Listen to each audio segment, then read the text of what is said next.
Hey everyone, I'm in need of some advice. So here goes. This all started on what should have been a lovely weekend outing. My wife, Clara, and I decided to take a break from our usual routines and head out for a picnic in the forest. It was one of those days where everything seemed perfect. The weather was warm, the sun was shining, and the forest was alive with the sounds of birds and rustling leaves. We set up our picnic spot in a nice clearing, laid out the blanket, and unpacked the basket. Clara had been acting a bit off lately, more irritable and snappy than usual, but I figured some fresh air would do us both good. Little did I know, her odd behavior was just the tip of the iceberg. As we were eating, a forester named Jack happened to stroll by. He was tall, rugged, and had this kind of outdoorsy charm that Clara seemed to find irresistible. They struck up a conversation about the forest, plants, and other things I couldn't care less about. At first, I didn't think much of it. Clara's always been friendly and chatty, but then something in their interaction started to feel different. Jack offered to show us a nearby stream. I wasn't really interested, but Clara was practically bouncing with excitement. So we followed him deeper into the forest. The stream was beautiful, and I could see why she was so taken by it. Clara insisted on taking some photos and told me to head back to the picnic spot to grab her phone. When I returned, they were gone. I called out, thinking they might have wandered off a bit. After a few minutes of searching, I found them, not by the stream, but in a secluded part of the forest. Clara was in Jack's arms, kissing him passionately. I stood there, frozen. They didn't notice me at first, too wrapped up in each other. When they finally saw me, Clara's face twisted into this ugly mix of shock and annoyance, like I was the one in the wrong. "What the hell, Clara?" I shouted, my voice cracking. She just rolled her eyes and had the nerve to say, "Oh, come on, it's not what it looks like." Like I was some kind of idiot who couldn't see what was right in front of me. Jack, that smug bastard, just smirked and walked away, leaving me and Clara to deal with the fallout. I turned on my heel and walked back to the picnic spot, not saying another word. Clara followed me, ranting and raving about how I was overreacting and how it was just a mistake. I couldn't even look at her.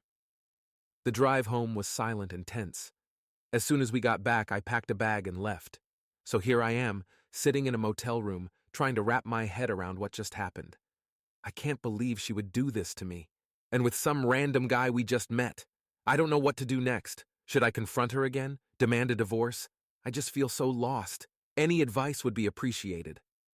After spending a sleepless night in the motel, I decided I needed some answers. I couldn't just let Clara get away with this without at least confronting her properly. So, I headed back home the next morning, still fuming, but a bit more composed. When I walked through the door, Clara was sitting on the couch, looking a mix of angry and relieved to see me. Before I could even say anything, she started in on me.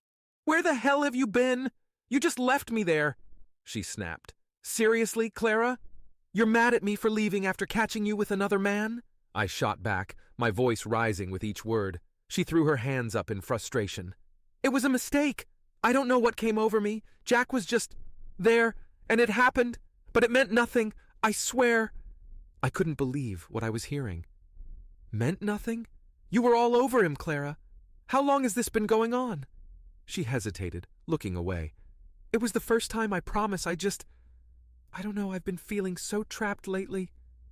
"Trapped?" I echoed, incredulous. "What do you mean, trapped? We have a good life, Clara. At least I thought we did." She sighed, finally meeting my eyes. I needed a break, something different. I've been feeling suffocated by our routine, but I never meant for it to go this far. Please, we can work this out." I shook my head, disbelief washing over me. "You think we can just work this out after you cheated on me in the forest? With some random forester? How do I know this won't happen again?" Clara started crying, the tears streaming down her face. "I'm so sorry. I know I messed up, but I love you, and I don't want to lose you." Part of me wanted to believe her, to forgive her and try to move past this. But another part of me, the part that had seen her wrapped up in another man's arms, couldn't just let it go. "I need some time to think," I finally said, turning to leave. "Where are you going?"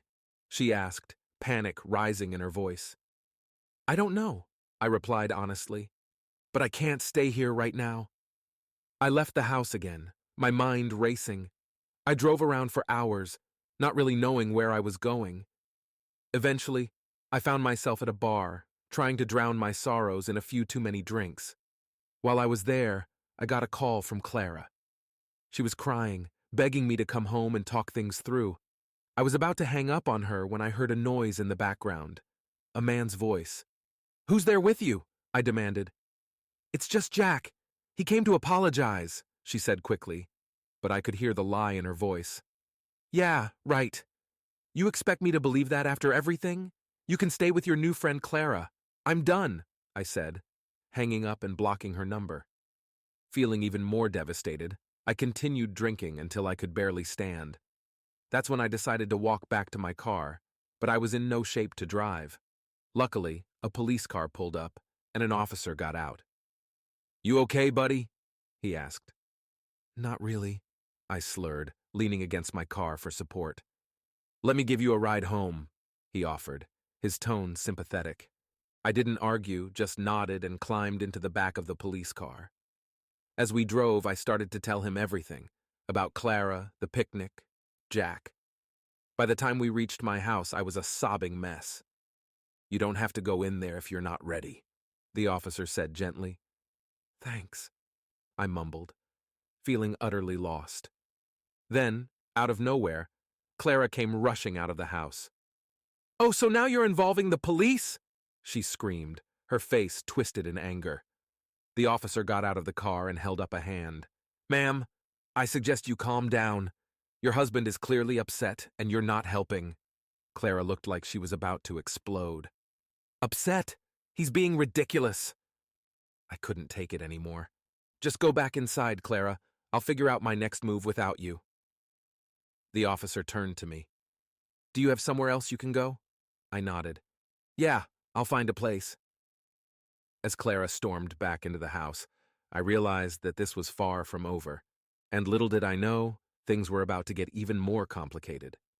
After the officer dropped me off and Clara stormed back inside, I decided I needed to get away for a while. I called up my buddy Steve, who lived a couple of towns over. He's always been a solid friend, and I knew he'd let me crash for a few days. Of course, man. Come on over, Steve said when I called him. I packed a small bag and drove to Steve's place. As soon as I got there, he handed me a beer and we sat on his porch, talking about everything. It felt good to unload, but I was still feeling raw. I can't believe she did this to you, man, Steve said, shaking his head. You deserve better. I know, but it still hurts like hell, I admitted. The next day I went to work, trying to keep my mind off things. When I got back to Steve's place that evening, there was a message on my phone from Clara. I'm sorry about everything. I know I've made a mess of things, but please, can we talk? Her message said. I didn't reply. I was done talking to her. But later that night, I got another message, this time from an unknown number. Hey, it's Jack. We need to talk about Clara, it said. I was about to throw my phone across the room when Steve stopped me. What did it say? Jack wants to talk to me, I said through gritted teeth. What the hell? Ignore him, man. He's not worth your time, Steve advised. But curiosity got the better of me. I texted back, What do you want? Jack replied almost immediately, Meet me at the diner tomorrow at noon. I have something to tell you. I didn't sleep much that night, my mind racing with possibilities. The next day, I went to the diner, half expecting it to be some kind of trap. When I walked in, Jack was already there, sitting in a booth. Thanks for coming, he said, motioning for me to sit. Make it quick, I said, crossing my arms. I'm ending things with Clara, Jack blurted out. I thought it was just a fling, but she's become too much. She's kind of hysterical. I laughed bitterly. Welcome to my world. Why are you telling me this? Jack looked uncomfortable. Because she's been lying to you about more than just me. She's been seeing other guys, too. What? I felt like the ground had been pulled out from under me. Who? Some guy named Eric, and there's a couple of others. She's been using me as a cover, but she's been cheating on you for a long time, Jack admitted. I was stunned. It was bad enough that she cheated with Jack, but to find out she had been with multiple men, I couldn't believe it. "Why are you telling me this now?" I asked. "Because I realized I don't want to be part of her mess anymore. I thought you should know the truth," Jack said, looking genuinely remorseful. I left the diner in a daze, my mind spinning with this new information. I didn't know what to do next, but I knew one thing. I was definitely done with Clara. When I got back to Steve's, he could tell something was up. "What happened?" he asked. I told him everything. He shook his head in disbelief. "Man, you need to get out of that relationship. She's toxic." "I know," I said, feeling more determined than ever. That night, I finally decided to file for divorce. I couldn't keep living like this. I made an appointment with a lawyer and started the process. Clara called and texted multiple times, but I ignored every attempt. A few days later, I got a call from Clara's number. I almost didn't answer, but something told me to pick up. It wasn't Clara, though. It was a policeman. "Mr. Johnson, this is Officer Lewis. We found your wife wandering in the forest. She seems disoriented and is asking for you," he said. "What? Why was she in the forest?" I asked, bewildered. "She mentioned something about meeting someone and then getting lost. Can you come pick her up?" Officer Lewis asked. "I'll be there soon," I replied, feeling a mix of anger and worry. When I arrived at the forest, I found Clara sitting in the back of a police car, looking miserable. Officer Lewis explained that she had been found by some hikers, wandering and confused. She looked up at me with tear-streaked cheeks, but I couldn't muster any sympathy. "I'll take her home," I said to the officer. On the drive back, Clara tried to explain, but I didn't want to hear it. "Just stop, Clara. It's over. I'm filing for divorce." She started to cry again, but I didn't care. I was done with her lies and betrayal. When we got back to the house, I dropped her off and drove away, not looking back. I thought that would be the end of it. But little did I know, things were about to get even more chaotic. After I dropped Clara off at the house and drove away, I decided to clear my head by taking a drive through the countryside. I found myself heading back towards the forest, the place where this whole nightmare had started. As I drove, I kept replaying Jack's words in my mind. Clara had been cheating on me with multiple men, and I was done with her for good. I parked at a small clearing and decided to take a walk. The fresh air and the sounds of the forest were a temporary escape from the chaos of my life. As I wandered deeper into the woods, I came across a familiar sight. It was the stream where Jack and Clara had kissed. I felt a surge of anger and frustration. While I stood there lost in thought, I heard a rustling behind me. I turned around to see Officer Lewis, the same policeman who had found Clara, walking towards me. He looked surprised to see me. "Mr. Johnson, what are you doing here?" he asked. "Just trying to clear my head," I replied. He nodded understandingly. "It's a peaceful place. Mind if I join you?" "Sure, why not?" I said, grateful for the company. We walked along the stream, talking about life and the challenges we were facing. It felt good to talk to someone who didn't know Clara or my situation too intimately. Officer Lewis shared a bit about his life, and I found myself relaxing for the first time in days.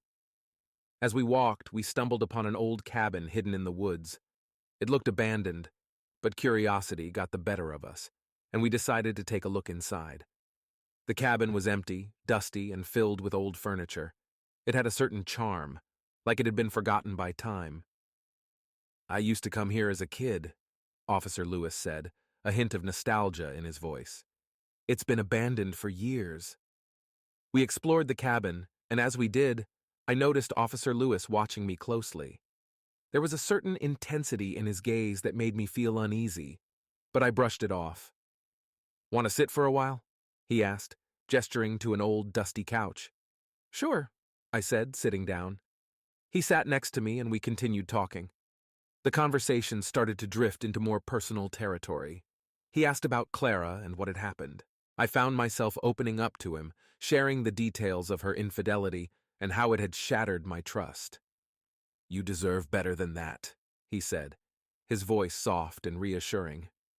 "Thanks," I replied, feeling a strange connection with him. Then out of nowhere he leaned in and kissed me. I was shocked, my mind reeling. I pulled away, confused and unsure of what had just happened. "Sorry, I thought—" he began, but I cut him off. No, it's okay, I stammered, my emotions all over the place. Before I knew it, we were kissing again, this time more passionately. The anger, frustration, and betrayal I felt towards Clara seemed to melt away in that moment.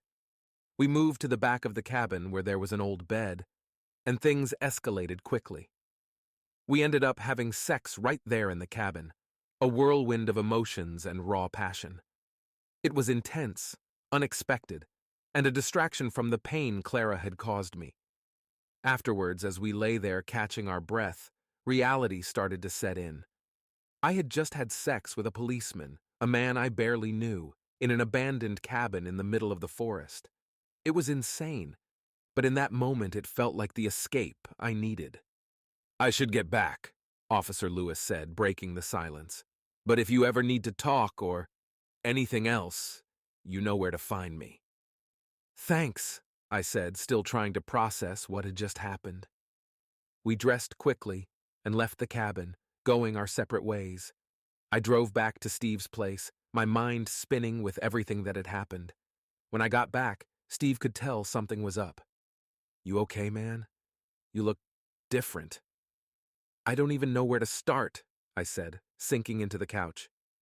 I told him about my encounter with Officer Lewis, leaving out the more explicit details. Steve listened, his eyes widening in disbelief. Dude, that's wild, he said. But maybe it's what you needed, a way to move on. Maybe, I said, still feeling the weight of it all. As I lay in bed that night, I couldn't help but think about Clara, Jack, and now Officer Lewis. My life had become a tangled mess of unexpected events, and I had no idea what was going to happen next. After that wild encounter with Officer Lewis, I decided to focus on getting my life back on track. I went ahead with the divorce proceedings and tried to move forward. Clara was still trying to contact me, but I ignored her calls and messages. I was done with her lies and deceit. A week later, I got a call from my lawyer. We need to meet. There are some developments in your case, he said. I went to his office, feeling a bit anxious. When I got there, he handed me a folder. These are Clara's financial records. We did some digging, and it looks like she's been hiding a lot more than just her affairs. My heart sank as I opened the folder. Inside were bank statements showing large, unexplained withdrawals and transfers to accounts I didn't recognize. Clara had been funneling money out of our joint account for months, maybe even years. She's been siphoning off money for a long time, my lawyer explained. We believe she's been preparing to leave you for quite a while. I felt a mix of anger and betrayal. Not only had Clara been unfaithful, but she'd also been planning to leave me and take a significant portion of our savings with her. We need to confront her about this, my lawyer continued. But I wanted you to see it first. I nodded, feeling a renewed sense of determination. Let's do it. We scheduled a meeting with Clara and her lawyer. When the day came, I walked into the conference room ready to face her. Clara looked nervous, but there was also a defiant glint in her eye. My lawyer laid out the evidence, detailing every suspicious transaction and transfer. Clara's lawyer looked increasingly uncomfortable as the truth came out. Clara, what do you have to say for yourself? My lawyer asked. Clara shifted uncomfortably in her seat. I didn't think you'd find out, she said, her voice trembling. Find out? You've been stealing from me and planning to leave. How long has this been going on? I demanded. She looked at me, tears in her eyes. For about a year. I didn't know how to tell you. I felt trapped and scared. Trapped and scared? I echoed, incredulous. So you cheated on me and stole our money? Clara broke down, sobbing. I'm sorry, okay? I didn't know what else to do. I felt like I was suffocating. I couldn't believe what I was hearing. Clara had made me feel like I was the problem, like I was the one driving her away, but she'd been plotting to leave me all along.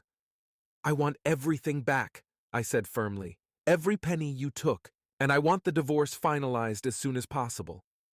Her lawyer nodded, looking defeated. We'll make sure it's all returned. Let's get this over with. As we left the meeting, I felt a strange sense of relief. It was like a weight had been lifted off my shoulders. I was finally getting some closure, and I was ready to move on with my life. Back at Steve's place, I told him about the meeting. He shook his head in disbelief.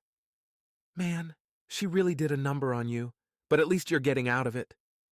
Yeah, I said, feeling a mix of exhaustion and relief. I just want it to be over. A few days later, I got another call from Officer Lewis.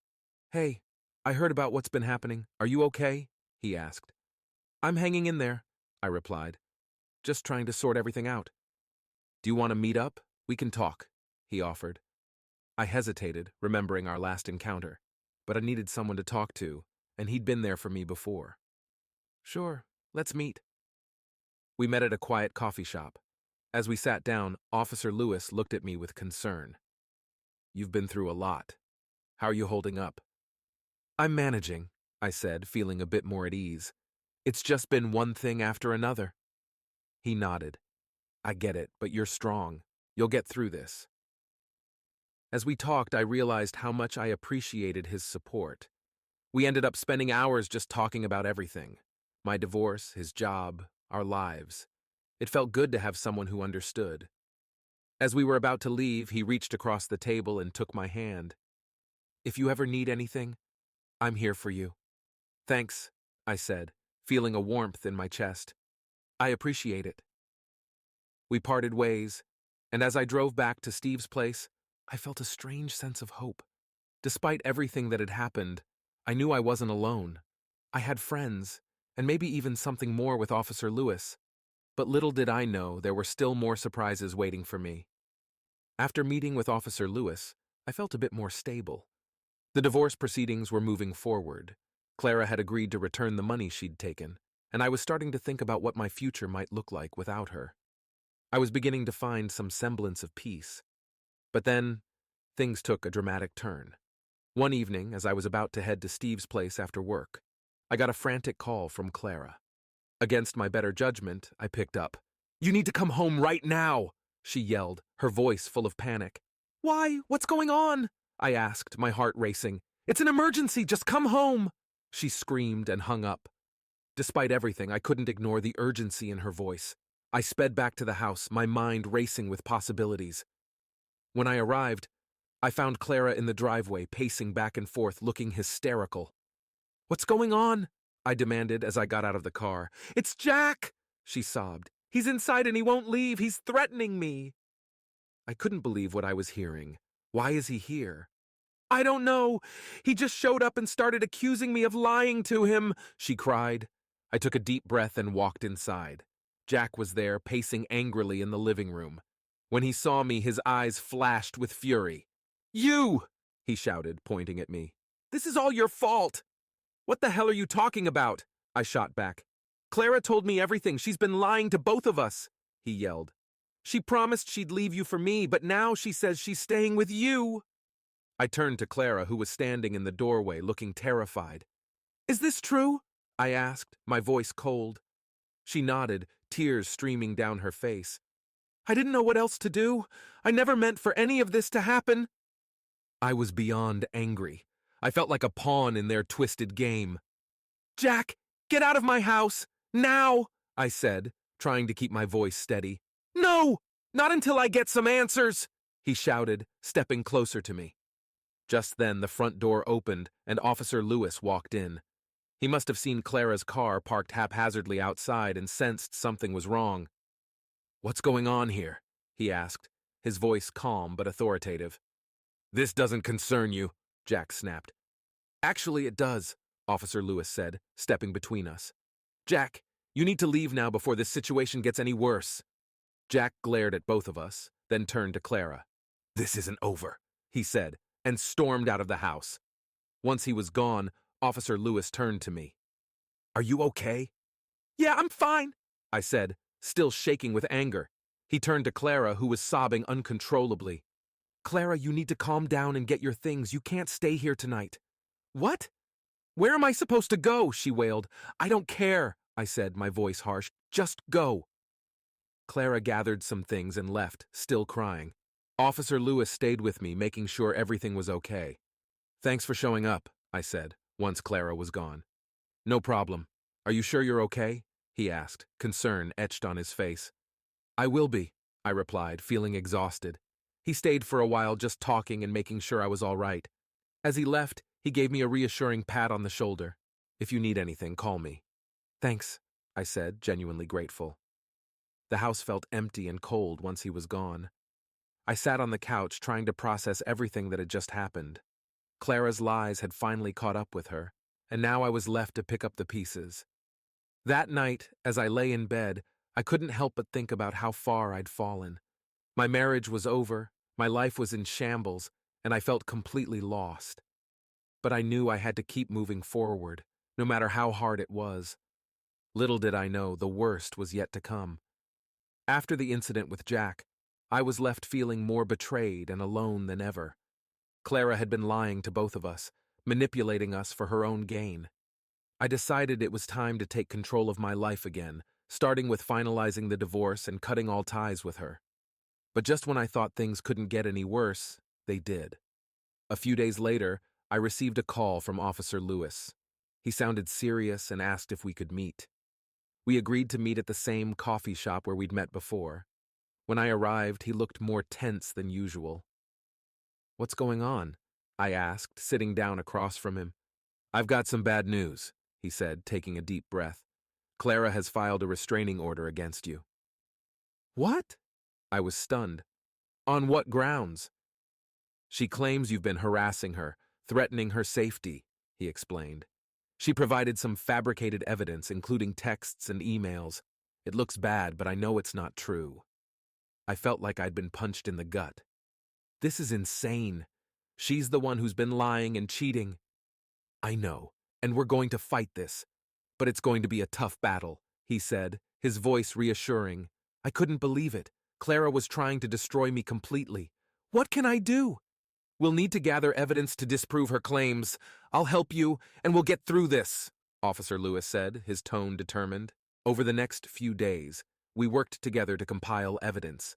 I went through old messages, emails, and any communication that could prove Clara was lying. It was exhausting and emotionally draining, but I knew I had to do it. During this time, Officer Lewis and I grew closer. He was there for me every step of the way, providing support and guidance. One evening, after a particularly long day of sorting through evidence, he invited me over to his place for dinner. "I figured you could use a break," he said with a smile. "Thanks, I really appreciate it," I replied, feeling a bit lighter.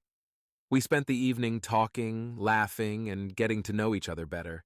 It felt good to have someone I could trust and rely on. As the night went on, the atmosphere between us shifted. There was a tension, a pull that neither of us could ignore. "I'm really glad I met you," I said, looking into his eyes. "Me too," he replied, his voice soft. Before I knew it, we were kissing again, just like in the cabin. The connection between us was undeniable. We ended up in his bedroom, and once again, things escalated. We had sex, and it was intense, passionate, and exactly what I needed. Afterwards, we lay there in the afterglow, tangled in each other's arms. "This feels right," I whispered. "It does," he agreed, holding me close. The next morning I felt a renewed sense of determination. With Officer Lewis by my side, I knew I could face anything. We continued to gather evidence, preparing for the upcoming court hearing. When the day of the hearing arrived, I was nervous but ready. Clara was there, looking smug and confident. But as the evidence was presented, her facade began to crumble. The judge saw through her lies, and the restraining order was dismissed. Clara looked furious, but I felt a sense of vindication. I was finally free from her manipulations. As I left the courtroom, Officer Lewis was waiting for me. "You did it," he said, pulling me into a hug. "We did it," I corrected, feeling a weight lift off my shoulders. With the restraining order dismissed and the divorce finalized, I could finally start to rebuild my life. Officer Lewis and I continued to see each other, and our relationship grew stronger every day. He was my rock, my support, and I knew I was lucky to have him. But just when I thought things were getting better, another unexpected twist was waiting around the corner. After the court hearing and the dismissal of the restraining order, I felt a sense of relief. The divorce was finalized, and I was free from Clara's manipulations. Officer Lewis and I had grown even closer, and I was starting to see a brighter future ahead. But then, Out of nowhere, I got a call from Steve. He sounded frantic. "Dude, you need to come over. Clara is here and she's causing a scene," he said. "What?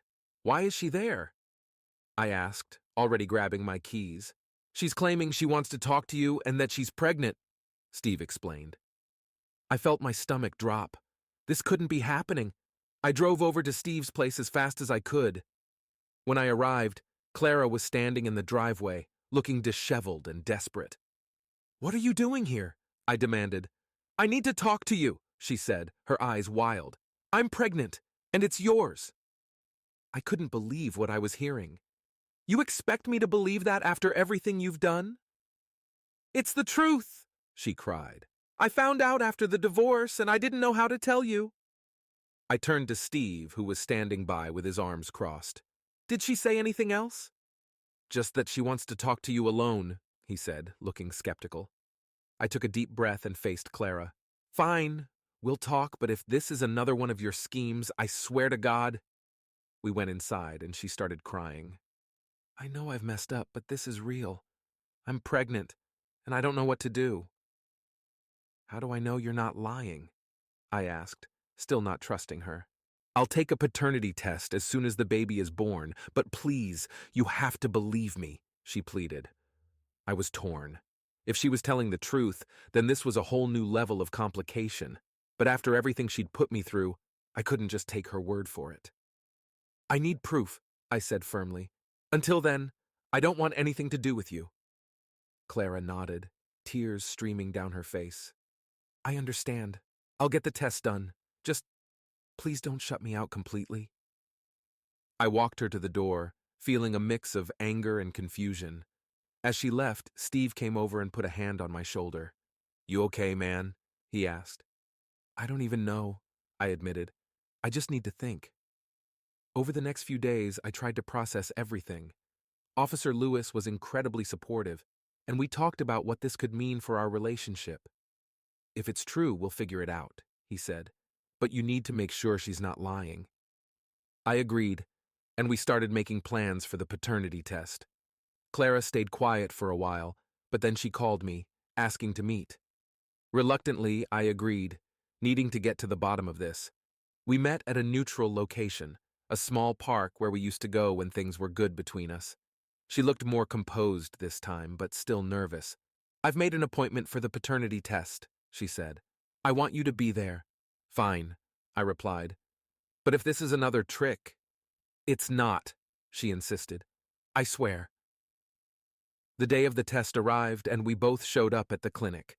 The process was straightforward, and we were told the results would be available in a few days. The waiting was agonizing. I couldn't focus on anything, my mind racing with all the possibilities. When the results finally came in, Clara and I met at the clinic to receive them together. My heart was pounding as the doctor handed us the envelope. I opened it, my hands shaking. The results were clear. The baby wasn't mine. Clara's face fell, and she started crying again. "I don't understand!" "You knew," I said, my voice cold. "You knew it wasn't mine, but you tried to trap me anyway."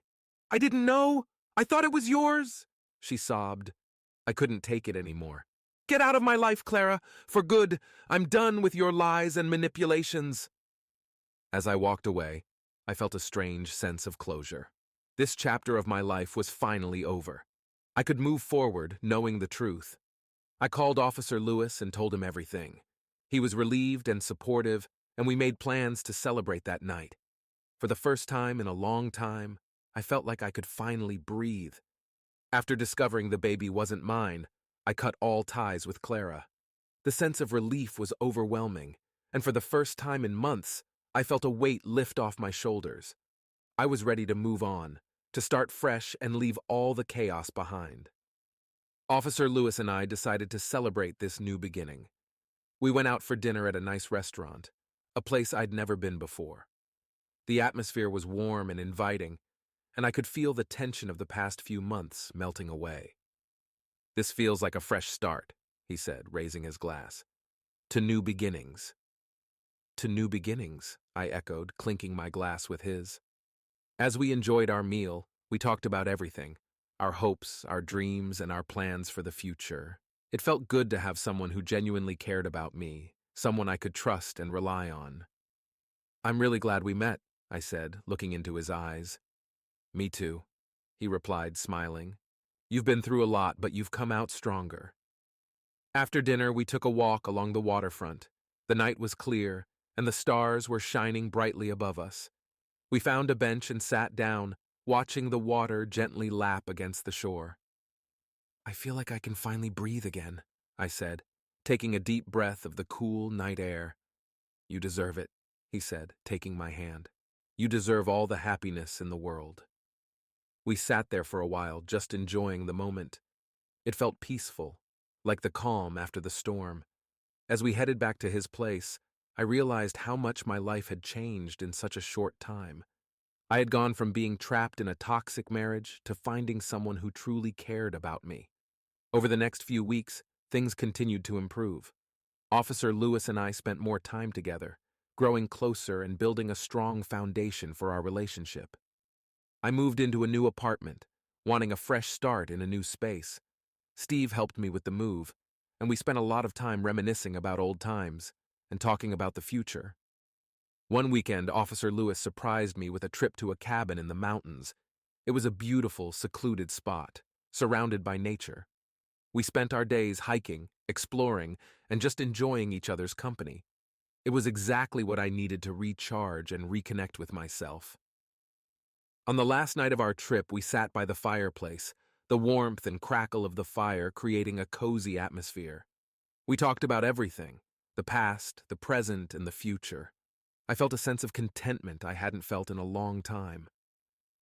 "I've been thinking," Officer Lewis said, looking into the fire, "about us, about the future." "Me too," I said, feeling my heart race a little. "I want us to build a life together," he continued, turning to face me. "I know it's still early, but I've never felt this way about anyone before." I felt tears welling up in my eyes. "I feel the same way.